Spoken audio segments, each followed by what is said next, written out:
Milyong salamat sa Diyos at nagdatingan sila rito. Napakalaking bagay, tulong, lalo na sa akin, na talaga namang na kumbaga sa naibsan ng konti yung aking pananakit sa akin libro dahil sa kanilang mga paliwanag, maayos. Napakaayos silang kausap. Napapakabait, napapakabuti mga doktor. Ay, napakaganda po talaga po may pag-ibig. Kasi yung mga, yung gusto mong lahat na itanong, maipapaliwanag nila sa iyo ng maigi. Hindi tulad nung diba, yung dito kang magpapating sa mga doktor dito, diba? Yung communication, napakahirap talaga. Pero pagka sa sariling yung dito sa MCGI, maintindihan mo talaga at maipapaliwanag sa iyo ng maayos.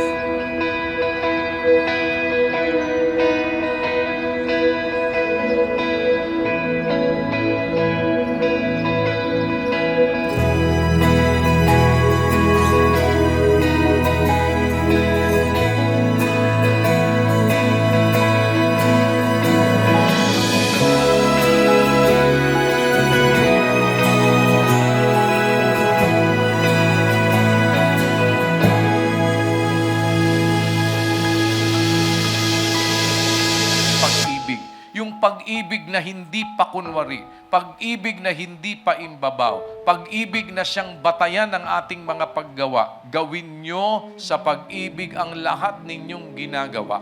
Kaya po, kung yun laging nanggagaling doon sa isang pusong malinis, pusong sumasampalataya, pusong ginagawa sa pag-ibig yung kanyang paggawa, yung paglingap, yung pagmamalasakit. Alam nyo po, napakaganda ng samahang ibig ng Diyos na makita sa kanyang mga lingkod. Po, groceries, tapos yung sa sugar nga po, tapos yung sa ECG. Ito, nakakatuwa, may grocery po. First time ko po to, pero nakaka-glad kasi tumutulong kayo sa amin. Thank you. Kasi marami po kasi dito na matatagal na rin. Yung iba matatanda na. Yung oras ng trabaho, tsaka yung day off, minsan wala sila. Imbis na ilalabas nila, ida-day off nila, i-OT nila. Babayaran yun ng employer. So wala na silang time sa mga medical na ganan. Buti meron kayong ganito. So may pagkakataon sila kung in case na gusto nilang magpa-check up. Salamat po sa Diyos at salamat po sa lahat po ng nag-organize po ng medical na mission na po ito galing po sa church. Maraming salamat po. Actually po, hindi naman po talaga medical mission yung pinunta ko dito. Kasi po, mister ko po sa Pilipinas, kaanib niya na po. Ngayon po, lagi po kaming may conversation na hanapin ko yung lugar niyo dito. Ngayon, hindi ko siya matrace. Ang ginawa ko, ginugel ko po. Tapos nung ginugel ko, nakita ko po yung FB nyo. Ngayon, nung na-message ko po, sabi ko, sis, ang gusto ko lang po sana na makita yung lugar.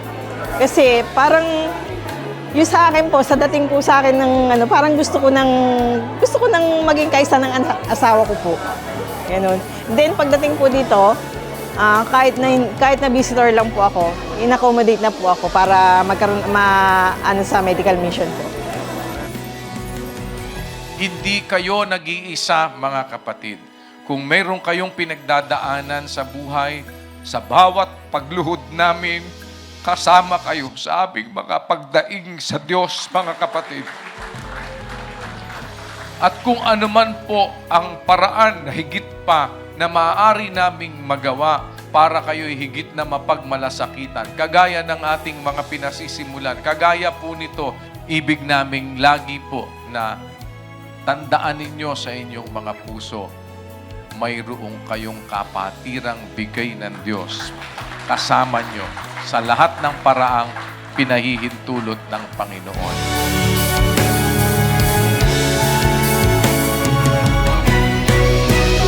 Masaya po ako ngayon, Brad, kasi po, hindi po kasi lahat ng mga kapatid kayang magpa-check up po sa ibang, dito po sa labas. Kasi lahat po may mga pasanin, kaya yung iba na gusto nilang magpa-check up, tinitiis na lang nila.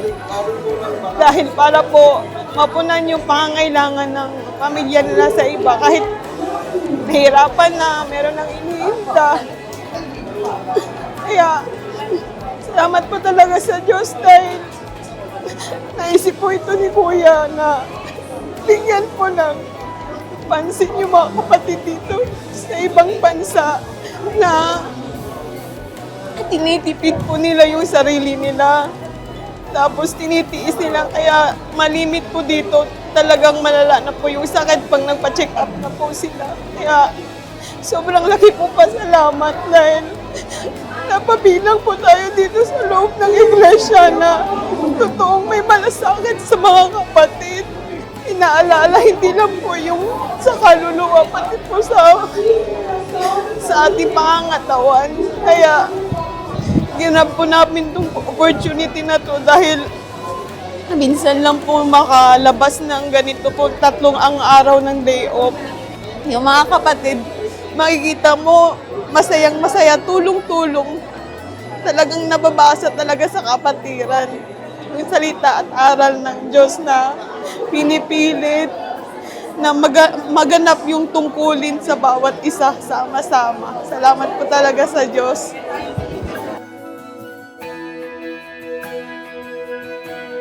Kayo na po sana ang bahalang umunawa. Pero alam ng Diyos, sa tulong niya, ibig naming ang nalalabi pang mga araw ng aming mga buhay ay higit naming maipagsilbi sa una sa Panginoon at sa inyo sa anumang paraan po na higit pa kaming makapaglilingkod. Salamat po sa mabuting pagkakataon, mga kapatid. Sa Diyos ang karangalan at ang lahat ng kapurihan magpakailanman. Mahal ko po kayong lahat sa awa ng Diyos at sa Kanyang pangalan.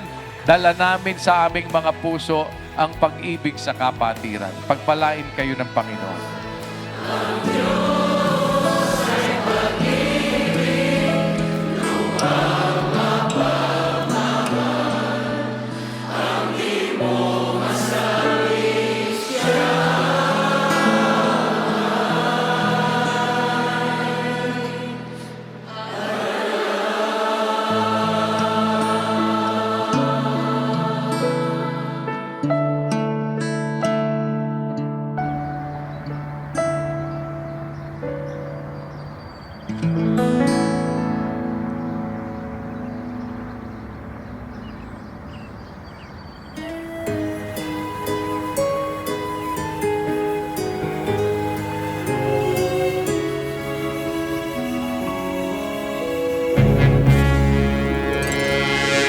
Years ago pala, nung kami daw ay huling nanggaling dito sa Macau. Na-mention po na 20 years ago, na hindi pa ako kapatid, I was there. Yung sinabi ni Kuya na 20 years ago na huling dalaw nila po dito sa Macau. Masaya po ako doon sa mga kapatid na unang makikita ngayon si Kuya. Yun po, yung bang kahit sila muna, yun po talaga yung feeling ko. Siyempre po, masaya po kasi po, pinagpaala po kasi po dito po siya napunta sa Macau.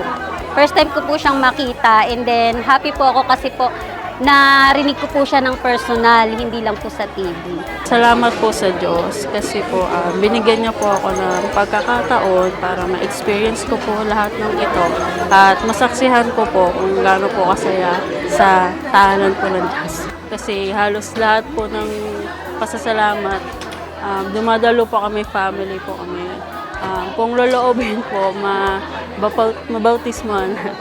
Nakakaiyak, pero yun lang po masasabi ko. Napakasaya, sobrang napakadaming aral po. Salamat Kuya, salamat sa Diyos sa mga napapanahong paksa. Personally, marami ding sablay. Pero dahil po sa mga napapanahong paksa, magpipilit, lumaban, bumangon, lumakad, tumakbo. Makapagpatuloy lang sa tungkulin. Kahit mahirap po talaga ako sa mahirap. Pero yung kakipagiging dapat. Salamat sa Diyos. Maligayang pagpapasalamat sa inyo, mga kapatid. Sa lahat ng mga taga Macau, salamat sa Diyos. Sa mga taga Hong Kong, sa mga taga China, yan, sa mga ano pa ba kayo, mga Taiwan, taga Taiwan, lahat po ng mga naririto ngayon, saan man po kayong lokal nang galing. Mahal namin kayo, mga kapatid, sa tunay na kahulugan ng salita. Taiwan! Welcome po sa MCGI Taiwan. Kuya Daniel, Ate Aling, puso'y nagdiwang. Kinikilig po ako, sis, eh. Kasi nga po, lagi ko lang po nakita sa screen si Kuya. Doon po sa pagkakataon na nakikita ko po siya, talaga po na may galak po sa puso ko. Kasi nga po, bago po akong kapatid, si Kuya lagi na nasa ibang mga lugar, busy, tapos nabigyan po ng pagkakataon na pumunta po ng Taiwan. Kaya po sobrang saya po sa puso talaga, sis po.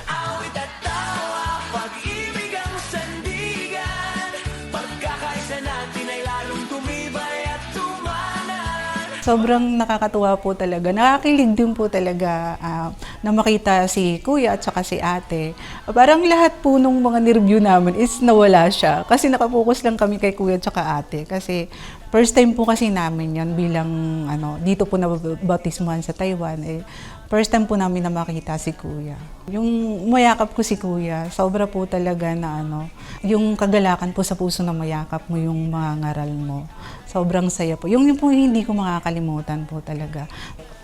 Kuya, una-una po salamat po sa Diyos sa mabuting pagkakataon na nakadalaw po kayo dito sa Dakong Taiwan. Masaya po ang aming mga puso na makita kayo ng mukhaan. Sana po loobin po ulit mas palagi po kayo makadalaw dito sa Taiwan. Salamat po sa Diyos sa pagmamahal sa kapatiran. Sa awit at tawa, pag-ibig ang sandigan.